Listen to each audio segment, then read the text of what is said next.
Here's how to choose your bug out location. This will be the place you'll grab your emergency supplies and go to when a disaster happens. This could be a location like a cabin, a piece of land, or even a spot in the forest that you're familiar with. Maybe you go hunting there, or it's a camping spot that you usually go to. First is the distance. It can't be too far because if you can't get there by vehicle, you don't want a spot that takes 7 days of walking to get to. You also don't want it to be too close because if a catastrophe happens in your area, chances are that bug out location will be affected too. I'd say a good distance for most of us is about 25 to 50 miles from your home. Within that distance, it's difficult, but it's still realistic to walk that far in case the roads get blocked because of too much traffic. 25 miles would take about 6 to 8.5 hours of walking to get there. 50 miles might take 13 to 17 hours of walking.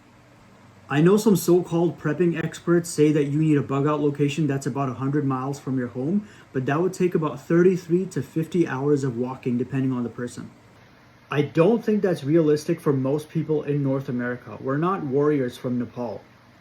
And since no one can walk continuously for that long, you'll need to eat and sleep, so it might take a week to get there.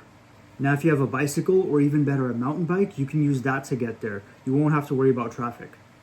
Say you're driving to your bug out location and halfway there for whatever reason the roads are completely blocked and you're not moving, and say you have your bike in your trunk. You can take that out and go the rest of the way. If you have a motorbike, that's great. You won't have to worry about traffic. You can still get through. You also need to make sure your bug out location is at least 50 miles from the nearest coast in case of a tsunami. You also need to figure out multiple routes to get to your bug out location. If you only know one way, then that's not ideal.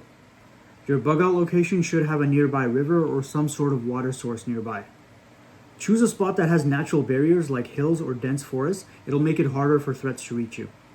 Once you find a good bug out location, get a few ammo cans or gallon buckets and bury supplies in that area. Fill those containers with water bottles and canned food. Matches and candles. Flashlights and batteries. Life straw water filters. Put some tarps or emergency blankets in there and medical supplies. For the bug out location, I know other preppers are saying to buy land, build a cabin, start gardening, build a well there, get goats, raise them, and all that other stuff. But I don't see that as being realistic for most people who just want a bug out location for emergencies.